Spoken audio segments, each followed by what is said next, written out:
Hello दोस्तों, नमस्कार। मैं हूं नवीन चौधरी और आपके सामने प्रस्तुत हुआ हूं आपके अपने यूट्यूब चैनल बोधायन एजुकेशन पर साइंस की एक और लेटेस्ट क्लास के साथ आज हम आपके साथ हाजिर हुए हैं। एक्चुअली पिछली जो क्लास थी, जो लाइव स्ट्रीमिंग आपने देखा था, उसमें किसी टेक्निकल इशू की वजह से आवाज़ आप तक नहीं पहुंच पाई थी, तो उस क्लास को ही वापस मैं आपको दे रहा हूं। तो लास्ट क्लास जो आपकी बीच में जो मिस हो गई है, उस पूरे कंटेंट को आपको चिंता करने की आवश्यकता नहीं है। वही पूरा कंटेंट अब आपको इस क्लास में मैं वापस दे रहा हूं, उसी को वापस ही मैं पूरा पढ़ा के फिर ही आपको नेक्स्ट क्लास यहाँ पे दूंगा। तो आपको चिंता करने की आवश्यकता नहीं है। चलिए आप जुड़े रहिए। मैंने आपको बहुत सारे मीडियम दिए हैं जिसकी मदद से आप मेरे साथ जुड़ सकते हैं। तो मैंने आपको बताया कि आप अगर टेलीग्राम पे मेरे साथ जुड़ना चाहते हैं तो टेलीग्राम पर भी आप जुड़ सकते हैं। आपको सिर्फ बोधायन एजुकेशन लिखना है, तो बोधायन एजुकेशन पर आप मेरे साथ जुड़ सकते हैं। इसका आपको एक चैनल भी है और एक आपको जो है डायरेक्ट आप बोधायन एजुकेशन लिखेंगे तो एक चैनल मिलेगा, और बोधायन _एजुकेशन लिखेंगे तो आपको इसका जो है ग्रुप मिलेगा। इसकी मदद से आप मेरे साथ जुड़ सकते हैं। तो आपको इसमें कोई चिंता करने की आवश्यकता नहीं है।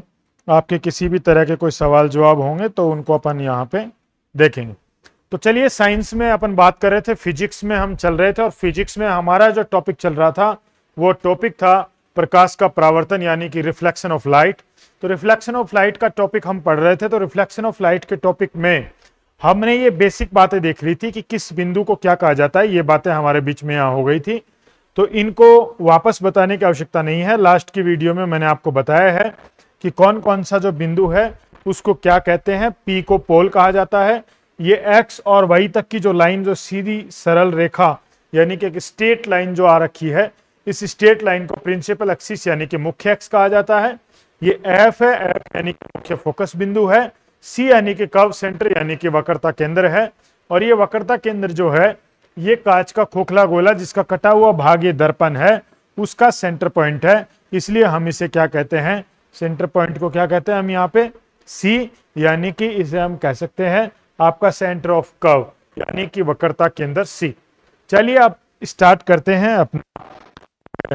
ये लास्ट परसों यानी जो आपको क्लास मिली थी, उसी क्लास के आगे का भाग है। जो कल की जो क्लास थी, वो कल की क्लास में टेक्निकल इश्यू की वजह से आवाज नहीं आ पाई थी, उसी क्लास को ये वापस आपके सामने रखा जा रहा है। तो आपको कोई टेंशन करने की आवश्यकता नहीं है। तो चलिए अब आप देख रहे हैं कि गोलीय दर्पण में परावर्तन कैसे होता है। तो इसको देखने से पहले अपने को यहाँ एक बहुत इंपॉर्टेंट बात समझनी है, और वो बात यह है कि क्योंकि ये नियम अब जब अपन पढ़ेंगे, परावर्तन के नियम जब अपन पढ़ेंगे, तो परावर्तन के नियमों से पहले हमें ये जानना जरूरी है कि उत्तल दर्पण कौन सा है और अवतल दर्पण कौन सा है। ये जानना हमें यहाँ पे बहुत ज्यादा जरूरी है। तो इन दो चीजों को जब हम जानेंगे तो ही हम इनको आसानी से समझ पाएंगे। अब सबसे ज्यादा कंफ्यूजन जो आपको यहाँ पे क्रिएट होता है, वो कंफ्यूजन यही होता है कि आपको उत्तल दर्पण और अवतल दर्पण दोनों में आपको जो फर्क है वो आप महसूस नहीं कर पाते हैं, और उसकी वजह से यहाँ आपको कंफ्यूजन होता है। तो आज आपकी ये जो बीमारी है, इसी का सबसे पहले अपन इलाज करेंगे। तो अपने पास में दो नाम है, एक नाम है आपका उत्तल दर्पण और एक है आपका अवतल दर्पण। तो ध्यान से देखिएगा, दो नाम है हमारे पास में, और इनके अलावा दो नाम और हैं जिन्होंने आपको यहाँ पे परेशान किया हुआ है। ये जो दो नाम है, ये दो नाम कौन कौन से हैं, एक आपका अपसारी दर्पण है और एक आपका अभिसारी दर्पण है। तो कुल मिला के आपको इन दो नामों ने, अभिसारी और अपसारी, कुल मिला के आपको इन चार नामों ने बहुत ज्यादा परेशान किया हुआ है। अब विद्यार्थियों को एक कंफ्यूजन रहता है। अक्सर इसका कंफ्यूजन क्यों नहीं हो, उसके पीछे एक रीजन है कि दर्पण में भी आप उत्तल दर्पण और अवतल दर्पण पढ़ेंगे, और लेंस में भी आप उत्तल लेंस और अवतल लेंस पढ़ेंगे। आप दर्पण में भी अभिसारी और अपसारी दर्पण, और लेंस में भी आप अपसारी और अभिसारी लेंस पढ़ेंगे। और चारों में यानी कि दोनों में इन सब का अर्थ जो है वो हो जाता है एक दूसरे के विपरीत। तो जब विपरीत होता है तो क्या होता है, कंफ्यूजन होता है। और ये जो कंफ्यूजन होता है, इसकी वजह से आपको यहां बड़ी दिक्कत होती है। आप समझ नहीं पाते हैं कि अब इसका सही आंसर क्या होना चाहिए, क्योंकि जब आप किसी चीज को पहचानेंगे नहीं, आपने किसी को देख लिया, अब आप देख रहे हैं कि कोई आदमी ध्यान लगा रहा है, बैठा है, विवेकानंद जो है स्मृति स्थल है कन्याकुमारी, वहां पे बैठा है, सफेद दाढ़ी है, आप देख रहे हैं, तो आपको समझ में आ रहा है कि हाँ ये हुलिये वाला आदमी नरेंद्र मोदी हो सकता है। क्यों? क्योंकि आपने क्या कर लिया, उसकी एक पहचान स्थापित कर ली। तो जैसे ही आपको इनकी एक पहचान स्थापित करनी पड़ेगी, जब इनकी पहचान स्थापित होगी, आप पहचानेंगे कि ये कौन है, तो आपको समझ में आएगा कि जो बच गया वो दूसरा होगा। यानी राम और श्याम दो दोस्त हैं, आपको पता लग गया कि ये आदमी का नाम राम है, तो बचे हुए का नाम क्या हो जाएगा, श्याम। तो यहां आपको कोई चिंता करने की आवश्यकता नहीं होगी। तो देखिए यहां ये बहुत इंपॉर्टेंट चीज है जिसको आपको देखना है। तो बेसिकली अपना मतलब ये है कि हमें इनके नाम को पहचानना है कि इसका मतलब क्या है, और जब हम उसको पहचान लेंगे तो हमें दूसरे को देखने में कोई दिक्कत महसूस नहीं होगी। ये यहां पे क्या है, इंपॉर्टेंट बात है। तो चलिए अब अपन बात करते हैं कि उत्तल और अवतल दर्पण में यहां पर इसको देख के हम कैसे पहचाने। मैं आपको हमेशा एक बात कहता हूं कि आपको हमेशा जब भी किसी चीज का आपको अर्थ निकालना है, तो सबसे पहले जब उसको परमानेंट दिमाग में सेव करना है, तो आपको क्या बनाना पड़ेगा, जुगाड़ बनाना पड़ेगा। और जुगाड़ बनाने के लिए किसी भी शब्द को आपको क्या करना पड़ेगा, तोड़ना पड़ेगा। और जब आप उस शब्द को तोड़ देंगे, जब आप उसको तोड़ देंगे, तो जैसे ही आप तोड़ेंगे तो तोड़ते ही आपको उसका क्या मिलेगा, उसका आपको एक उत्तर मिल जाएगा, जिससे कि आप उसको देख सकते हैं कि ये इसका क्या हो सकता है, सही से एक आंसर हो सकता है। ठीक है, तो देखिए अभी एक सेकंड के लिए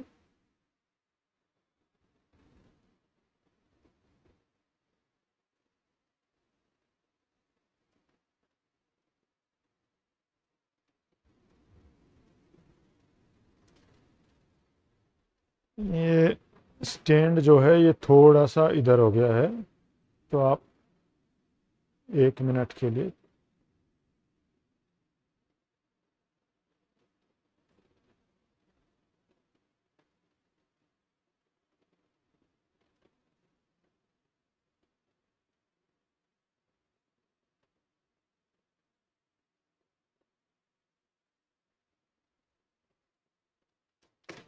चलिए देखिए थोड़ा अपना जो स्टैंड है ये थोड़ा हिल गया था। तो अभी देखिए अब अपने को इसको समझना, जुगाड़ लगाना है। अब जुगाड़ कैसे लगाएंगे उसको समझो। मैंने आपको बताया कि एक नाम है हमारे पास उत्तल दर्पण। इस उत्तल दर्पण को तोड़ दो। इस उत्तल दर्पण को क्या करना है, अपने को थोड़ा सा तोड़ देना है। अब हम तोड़ेंगे कैसे, यहां से ब्रेक करेंगे। देखो यहां से ब्रेक कर दिया तो एक नाम आया उ, एक शब्द है यहाँ पे उ और एक तरफ का शब्द है दूसरा तल, तो दो यहाँ पे आपको मिल रहे हैं, तो एक अक्षर है उ। अब उ का मतलब यहाँ पे क्या है कि ऊपर, उ का मतलब यहाँ पे क्या है मित्रों, ऊपर है। तो उ का मतलब ऊपर और तल का मतलब तल के ऊपर। तल का क्या मतलब होगा भाई, तल के ऊपर। तो तल के ऊपर यानी कि प्रकाश की किरण, इसका मतलब है कि प्रकाश की किरण जब किसी तल पर होगी तो उस तल से वो क्या हो जाएगी, ऊपर की तरफ जाएगी। क्या हो जाएगी, ऊपर की तरफ जाएगी। घटना किसकी घट रही है, परावर्तन की। किसकी घट रही है भैया, परावर्तन की घटना घट रही है। अब परावर्तन की घटना में कोई प्रकाश की किरण है, वो तल के क्या हो जाएगी, ऊपर की तरफ जाएगी। यानी जितने भी प्रकाश की किरण आई वो क्या हो गई, ऊपर की तरफ उठ गई है। देखो आप इधर देखो ध्यान से, जैसे ही प्रकाश की किरण ये आ रही है, ये प्रकाश की किरण जो है, और ये यहां से टकराई और टकराने के बाद में ये क्या हो गई है, ऊपर की तरफ चली गई है। तो जो प्रकाश की किरण आई वो ऊपर की तरफ चली गई। इसका मतलब हम यहाँ क्या समझेंगे कि ये कौन सा दर्पण हो सकता है, उत्तल दर्पण हो सकता है। यहाँ पे आप देखो, यहाँ पे ये प्रकाश की किरण आ रही है, लेकिन ये तो क्या हो गई है, अंदर के अंदर ही चली गई। अगर ये प्रकाश की किरण यूं आती तो ये यूं चली जाती, लेकिन ये है इसके अंदर ही अंदर, ये ऊपर नहीं है। इसका मतलब हम समझ जाएंगे कि इसका मतलब क्या होगा मित्रों, ये उत्तल दर्पण होगा। ये क्या होगा भाई, उत्तल दर्पण होगा। अब हम दूसरी बात करते हैं। अब इनमें से कैसे पहचाने कि भाई अपसारी है कि अपसारी, यानी हम समझ गए कि उत्तल दर्पण तो ये हो गया, लेकिन अब इनमें से इसको अपसारी कहेंगे कि अभिसारी कहेंगे, इसको हम कैसे पहचानेंगे। तो देखो इसको हम कैसे पहचानेंगे। अब इसमें आपको वही बात है, 2 बार तोड़ो। तो जैसे हमने तोड़ दिया तो जितनी किरणें आई, जितनी भी किरणें, वो देखो क्या अप का मतलब क्या हो गया, ऊपर। तो अप का मतलब भी क्या है, ऊपर है और आपके ऊ से भी क्या बन रहा है, ऊपर है। तो जैसे ही अप होगा, अप मतलब ऊपर, तो यानी कि आने वाली प्रकाश की किरण क्या हो जाएगी, परावर्तन के पश्चात ऊपर की ओर जाएगी। इसका मतलब हम उसे क्या कह देंगे भाई, अपसारी की, अभी अपसारी दर्पण कहते हैं। और सारी मतलब सारी कौन, किरणें। तो सारी किरणें क्या हो रही हैं, परावर्तन के पश्चात में ऊपर की तरफ फैल गई हैं। यानी प्रकाश की किरणें जब मुख्य अक्ष के समांतर किसी दर्पण पर आपतित होती हैं तो आफ्टर रिफ्लेक्शन वो क्या हो जाएंगी, विभिन्न दिशाओं में फैल जाती हैं। क्या हो जाती हैं, विभिन्न दिशाओं में फैल जाती हैं। और विज्ञान में यही घटना अपसारी दर्पण को इंडिकेट करती है। बोलो बात समझ में आई कि नहीं आई? यहां तक कोई दिक्कत, कोई परेशानी हो तो कमेंट्स बॉक्स में लिख दो। अब देखो, अब आपको ये ध्यान रखना है, कभी आप ऐसा समझे कि भाई जितनी भी किरणें आएंगी वो सीधी की सीधी ऊपर उड़ जाएंगी। ध्यान रखना, अगर प्रकाश की किरण, समझना, अगर प्रकाश की किरण यहां पे आ गई है तो वो प्रकाश की किरण अब इधर तो मिलती हुई प्रतीत होगी लेकिन वो इधर की तरफ जाएगी। तो कुल मिला के मोटा मोटी हम ये समझ सकते हैं कि आने वाली प्रकाश की किरणें जो हैं, आने वाली प्रकाश की किरणें क्या हो जाएंगी, फैल जाएंगी। क्या हो जाएंगी, एकदम से फैल जाएंगी आने वाली प्रकाश की किरणें। तो इसे हम कहेंगे अपसारी दर्पण। तो अब आप समझ सकते हैं कि आपका अपसारी दर्पण या फिर जो आपका उत्तल दर्पण है उसमें प्रकाश की किरणें आएंगी और आने के बाद में वो क्या हो जाएंगी, फैल जाएंगी, कुछ यूं और कुछ यूं चली जाएंगी। तो इससे हम समझ जाएंगे कि भाई ये क्या है, आपका क्या है, उत्तल दर्पण है और इसे ही हम कहते हैं अपसारी दर्पण। याद रखना कि जब तुम लेंस में जाओगे तो वहां पे आपका जो लेंस होगा, उत्तल लेंस, वो आपके इस दर्पण यानी कि अवतल दर्पण की भांति व्यवहार करेगा। वो प्रकाश की किरणों को इकट्ठा करेगा और जब इकट्ठा करेगा तो फैलाने वाले का नाम अपसारी है, तो इकट्ठा करने वाले का नाम अभिसारी होगा। तो वहां पे, यहां पे हम देख रहे हैं कि आपका जो अवतल दर्पण है वो अवतल दर्पण यहां पे क्या कर रहा है, प्रकाश की किरणों को इकट्ठा, और इकट्ठा करने वाले को हम क्या कर रहे हैं, अभिसारी। वहां पे आपका अवतल लेंस जो होगा वो प्रकाश की किरणों को फैलाएगा, यानी वो इसकी भांति व्यवहार करेगा। और अगर इसकी भांति व्यवहार करेगा तो उस समय अवतल लेंस बन जाएगा अपसारी लेंस। तो याद मत करना इसको, क्योंकि अगर आपने इसको याद किया तो जैसे ही दो विद्युत धारा के तार आपस में टकराएंगे तो टकराने से क्या होगा कि आपका फ्यूज उड़ जाएगा। और उसी तरीके से यहां आपको यह समस्या आएगी, क्योंकि ये चार नाम एक दूसरे के अपोजिट हैं। अगर आप याद करने की इसको कोशिश करेंगे तो ये कभी भी आपको याद नहीं होगा, क्योंकि इसमें हमेशा ही आपको कंफ्यूजन देखने को मिलेगा। ठीक है, क्योंकि मैंने आपको बताया कि यहां पे उत्तल दर्पण क्या कहला रहा है, अपसारी दर्पण।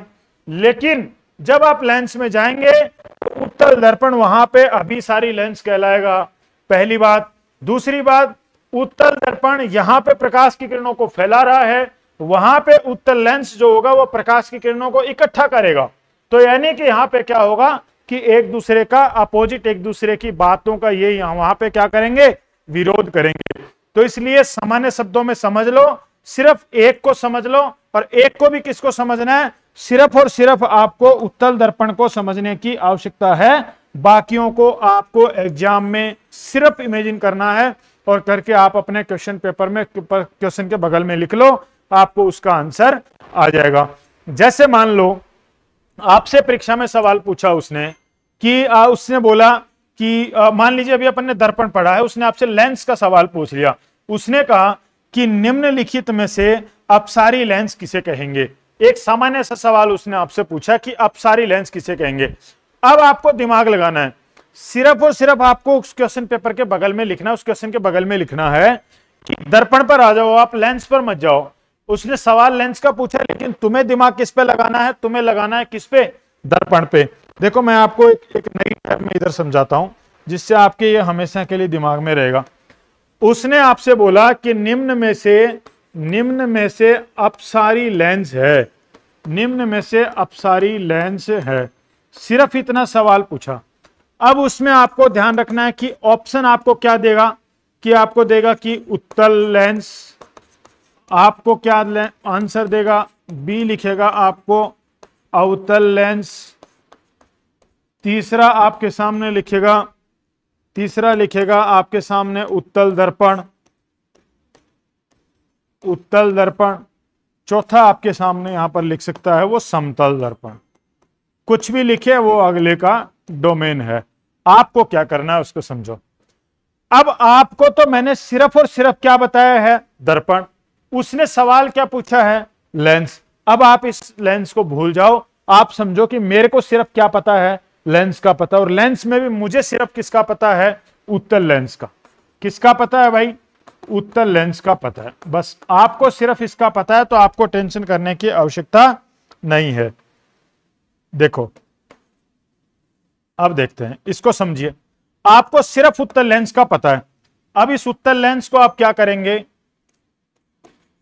उत्तल लेंस और समतल दर्पण। देखो अब आपको सिर्फ और सिर्फ किसके बारे में पता है, आपको पता है उत्तल, आपको पता है उत्तल दर्पण के बारे में। अब आपका उत्तल दर्पण क्या कह रहा है उसके बारे में समझो। सवाल लेंस का है, उसके बगल में आप बहुत आसान सा लिखिए सबसे पहले उत्तल दर्पण। आपको पता है कि ऊ यानी कि ऊपर की तरफ फैला देगा, तो ऊपर फैलाएगा। और ऊपर फैलाने का मतलब है कि अपसारी, अप का मतलब भी ऊपर है, इसका मतलब ये वहां पर क्या है, अपसारी। अपसारी का मतलब क्या हुआ कि ये क्या कर रहा है, फैला रहा है। अब इनका उल्टा करना है, इनको उल्टा लटकाओ, ये खुद बताएगा। देखो चिल्ला चिल्ला के आपको बताएगा कि इसका मतलब क्या है। याद करने की जरूरत नहीं, आपने सिर्फ एक छोटी सी बात लिख ली यहां पे। अब ये खुद आपको समझाएगा। क्या समझाएगा, देखो समझो। इसने बोला कि उत्तल दर्पण ऊपर की तरफ किरणों को फैलाएगा, यानी उत्तल दर्पण किरणों को फैलाता है और फैलाने के कारण इसको क्या कहते हैं, अपसारी दर्पण। अब आप लेंस पर आ जाओ। लेंस में आप क्या बोलेंगे कि उत्तल दर्पण वो है जो फैलाता है। इसका मतलब उत्तल लेंस वो होगा जो क्या करेगा, इकट्ठा करेगा। इसका मतलब क्या होगा कि उत्तल लेंस वो होगा जो क्या करेगा, इकट्ठा। और इकट्ठा करेगा तो अपसारी की जगह क्या बन जाएगा, अभिसारी।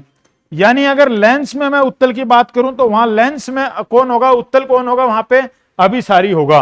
तो अगर उत्तल अभिसारी होगा लेंस में, तो आपको पूछा उसने अपसारी, इसका मतलब अवतल वहां पर क्या बन जाएगा, अवतल क्या बन जाएगा, वहां पे अभिसारी बन जाएगा। क्या बन जाएगा भाई, अभिसारी बन जाएगा। तो ऐसे करके आपको, सॉरी उत्तल आपका क्या है, अभिसारी, तो वहां पे आपका अवतल क्या बन जाएगा, वो बन जाएगा आपका अपसारी। तो अब उसने सवाल पूछा है अवतल, तो आपको बता देना है कि अवतल लेंस इसका क्या होगा, करेक्ट आंसर होगा। तो आपको सिर्फ ये लिखना है, आप उसको रट के और याद करके आप इसको इन चीजों को आगे नहीं बढ़ सकते, क्योंकि ये जो चीजें हैं ये आपके दिमाग में उसके लॉजिक को और उसके जुगाड़ को आपको फिट बैठाना पड़ेगा, तो आप इस सवालों का आंसर दे पाएंगे। रटने से इन सवालों के जवाब आप नहीं दे पाएंगे।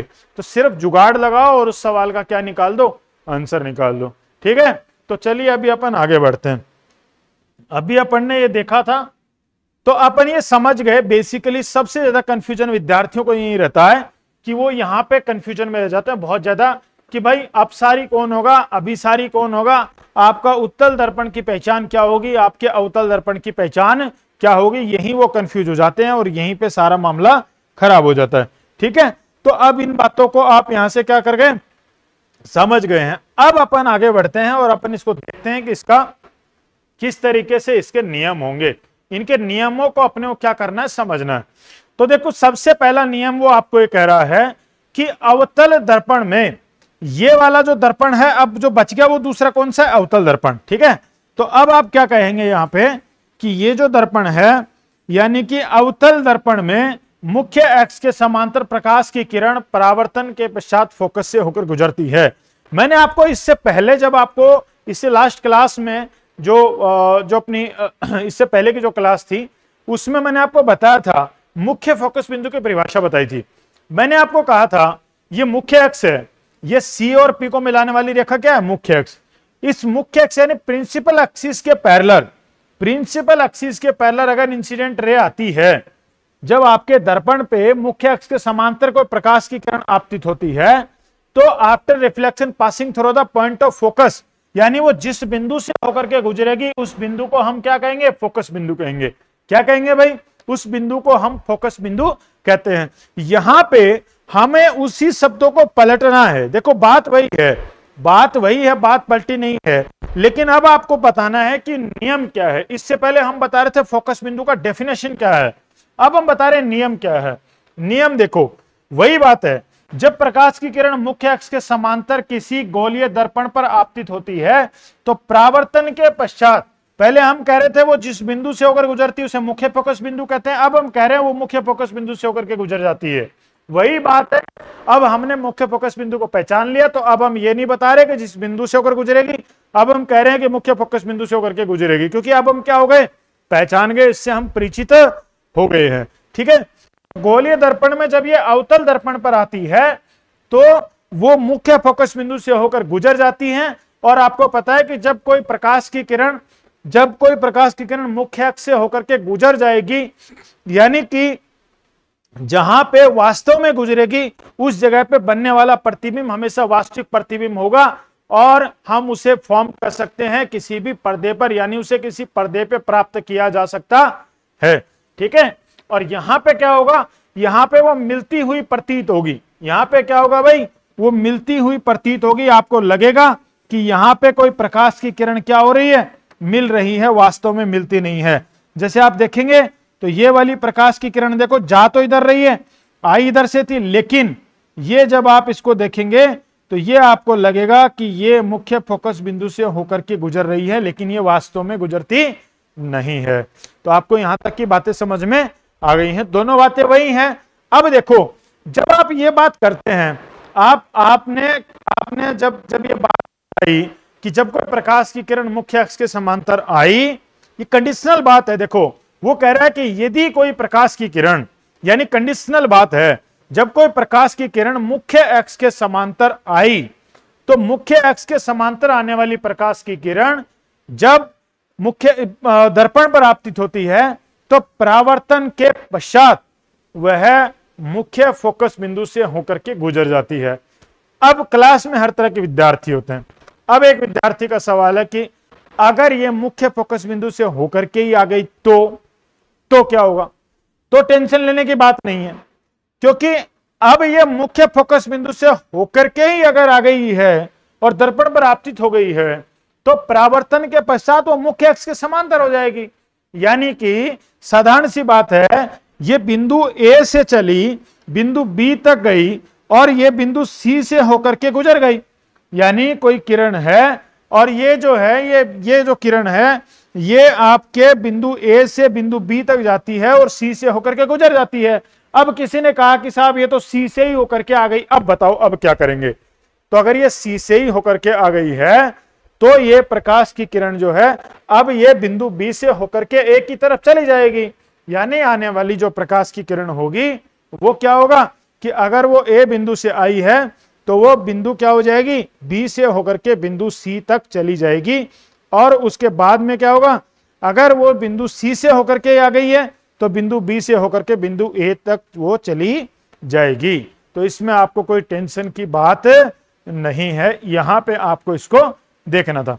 ठीक है, तो चलिए अगला नियम आपको यहां पे देखने को मिलेगा कि दूसरा नियम क्या कहता है। दूसरा नियम यही कहता है कि जब अवतल दर्पण में प्रकाश की किरण परावर्तन के पश्चात फोकस बिंदु से गुजरती हुई मुख्य अक्ष के समांतर चली जाती है, यानी यहां आपको कोई टेंशन करने की आवश्यकता नहीं है। ये वही बात है कि ये पहले क्या हो रहा था, यहां से होकर के आ रही थी और उसके बाद ये मुख्य फोकस बिंदु से होकर के जा रही थी, लेकिन अब ये मुख्य फोकस बिंदु से होकर के आई तो अब वो मुख्य अक्ष के समांतर हो जाएगी, parallel to the principal axis. यहां तक कोई दिक्कत कोई परेशानी है? चलिए, फोकस की ओर निर्देशित प्रकाश की किरण परावर्तन के पश्चात मुख्य अक्ष के समांतर हो जाती है। यानी जब कोई प्रकाश की किरण आपके उत्तल दर्पण में आएगी, अगर वो आ रही है मुख्य फोकस से होकर के तो वो आपके जाते समय क्या हो जाएगी, मुख्य अक्ष के समांतर हो जाएगी। तो यहां तक आपको कोई टेंशन लेने की आवश्यकता नहीं है। ये था अपना नियम नंबर 2। बाद में जब अपन प्रतिबिंब का निर्माण करेंगे तो वहां पे इन नियमों की आवश्यकता हमें पड़ेगी। इसलिए इन नियमों को हमें क्या करना है, अभी से सिर्फ दिमाग में रखना है, याद और रटने की कभी भी गलती नहीं करनी है, 2 काम कभी भी नहीं करने।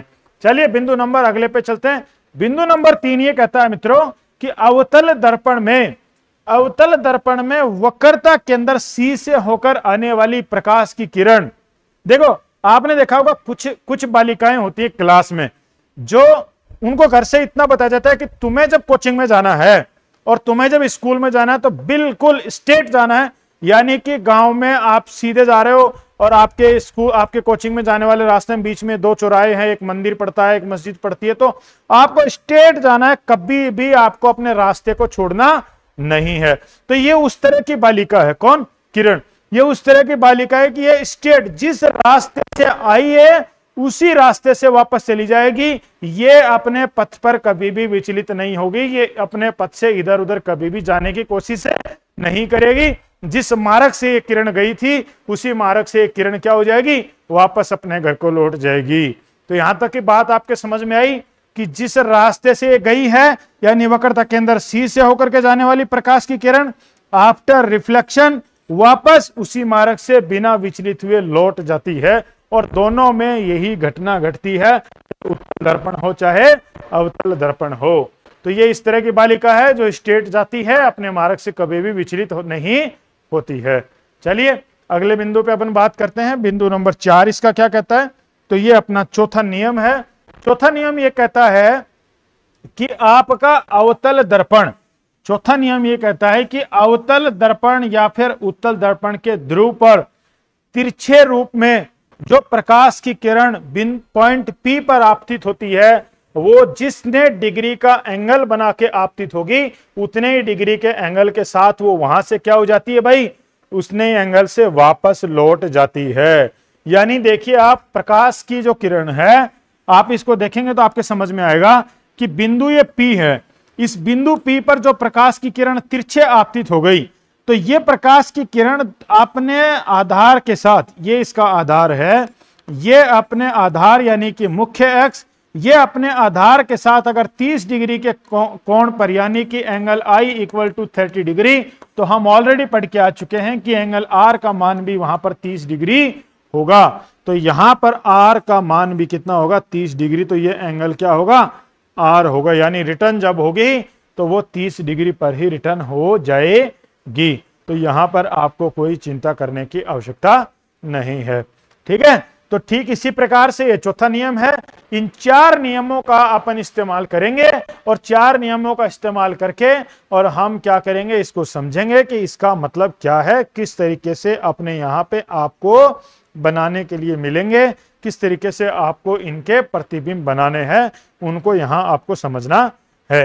तो चलिए प्रतिबिंब निर्माण में अब हम सबसे पहले प्रतिबिंब निर्माण करेंगे अवतल दर्पण में। अवतल दर्पण में हम करेंगे मित्रों यहाँ पर प्रतिबिंब का निर्माण, और प्रतिबिंब निर्माण को हम समझेंगे कि किस तरीके से अवतल दर्पण पर प्रतिबिंब का निर्माण किया जा सकता है। तो पहले मोटा मोटी आप ये समझ लीजिए, मैंने आपको पहले बताया था कि आपको इसका चेहरा पहचान में आना चाहिए कि ये जो इमेज यहाँ पे फॉर्म की गई है, ये जो दर्पण आपके यहाँ पे दिखाया गया है, इस दर्पण का नाम है अवतल दर्पण। पहली बात।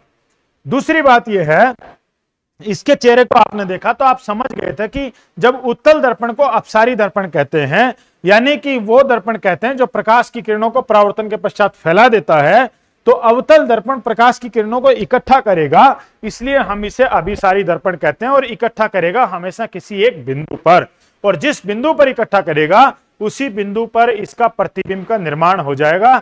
और वो बनने वाला प्रतिबिंब कैसा होगा? वास्तविक प्रतिबिंब होगा, क्योंकि उसे किसी पर्दे पे प्राप्त किया जा सकता है। तो ये बात आपको यहाँ पे समझनी है। अब आपसे जो सवाल पूछेगा, ध्यान से देखो, आपसे जो सवाल पूछेगा, ऐसे सवाल पूछेगा कि कोई वस्तु, कोई ऑब्जेक्ट लोकेटेड है कहां पर? इन्फिनिटी यानी कि अनंत के ऊपर कोई वस्तु रखी हुई है, तो उसका प्रतिबिंब छोटा, वास्तविक और उल्टा बना हुआ है।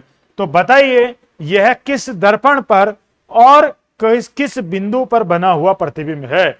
यानी कि आप ऐसा समझ सकते हैं कि आपको अगर एक बात की वस्तु कहां रखी है, दूसरी बात कि आपका प्रतिबिंब कहां बनेगा, तीसरी बात कि उसकी विशेषता नंबर 3 अत्यधिक छोटा, अगली विशेषता वास्तविक, और अगली विशेषता उल्टा, और किस तरह का दर्पण है। यानी कि 6 प्रकार की चीजें हैं, जिनमें से वो आपको 4 देगा और 2 आपको पूछ लेगा, आपको 5 देगा और 1 आपको पूछ लेगा। इस तरह का सवाल इसके अंदर से बनता है, और आज तक हजारों बार प्रतियोगी परीक्षाओं में इस तरह के सवाल एग्जाम में पूछे गए हैं।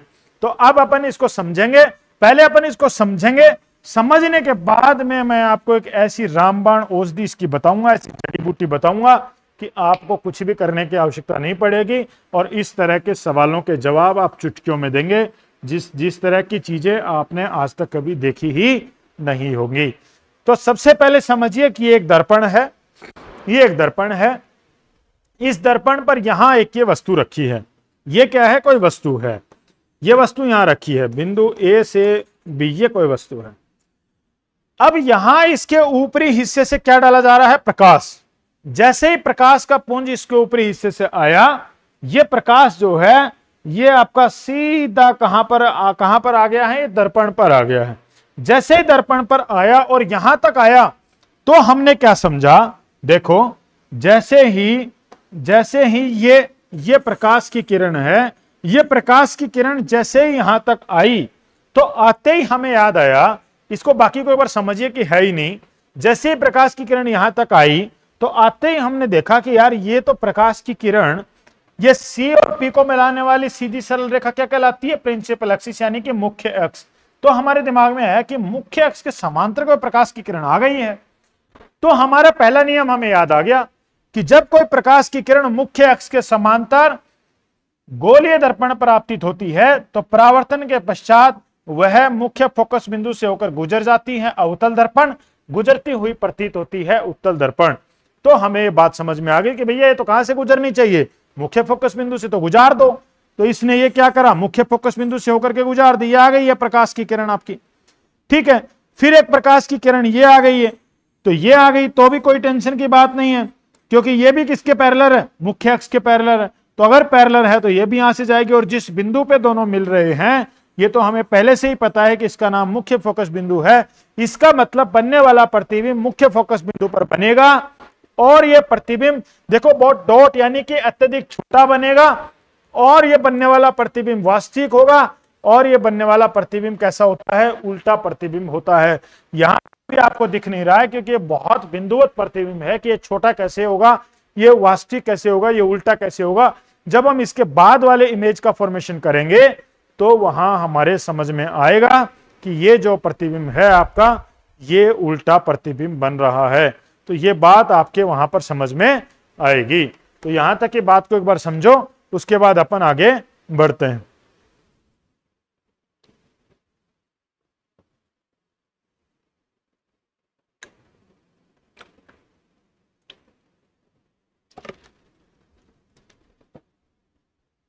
देखिए,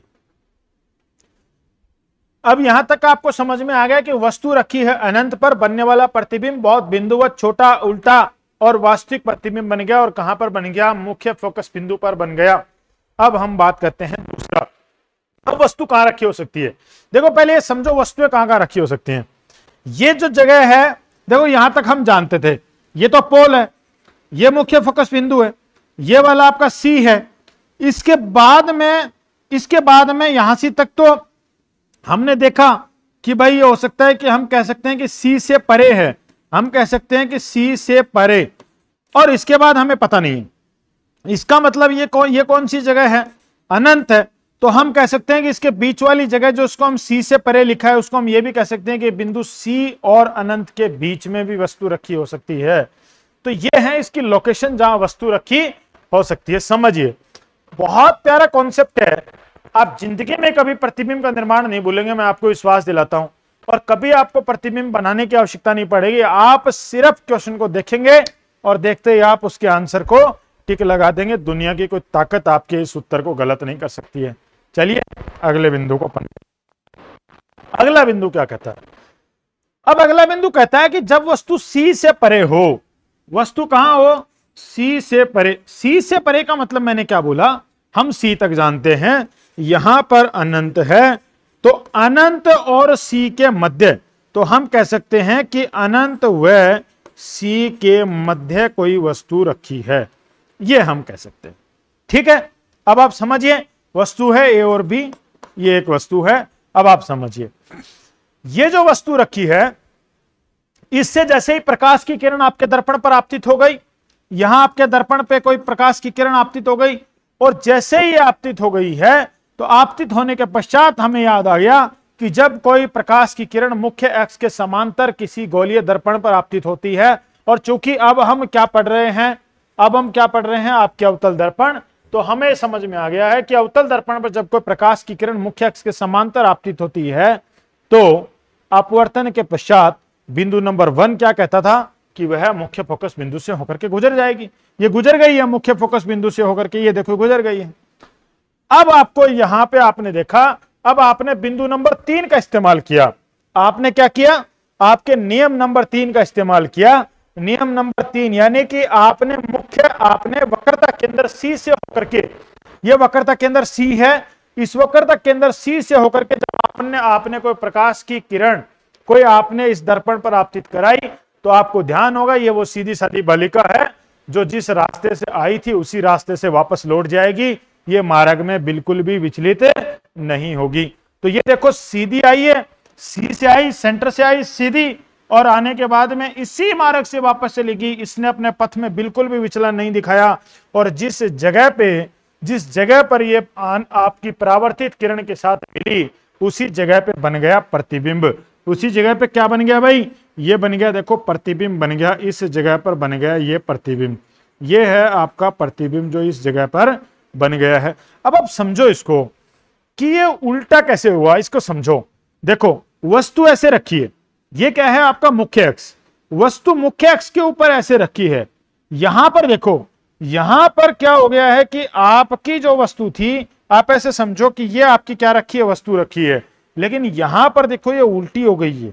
यहां पे क्या हो गई, उल्टी हो गई है। मैंने आपको समतल दर्पण में एक बात बताई थी, समतल दर्पण में मैंने आपको बताया था कि वहां पे कभी भी समतल दर्पण में कभी भी आपकी इमेज उल्टी नहीं बनती है, कभी नहीं बनती है उल्टी।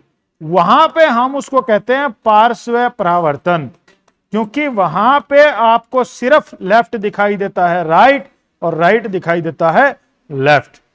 अगर उल्टी बनेगी तो उसका सेंस ये है मित्रों कि उल्टी होने का सेंस ये है कि आपकी ये ऊपर की आंखें हैं, अब आपकी ये नीचे की टांगड़ियां हैं, ये टांगड़ियां हो जाएंगी ऊपर, और इस तरीके से बनेगा आपका ये प्रतिबिंब।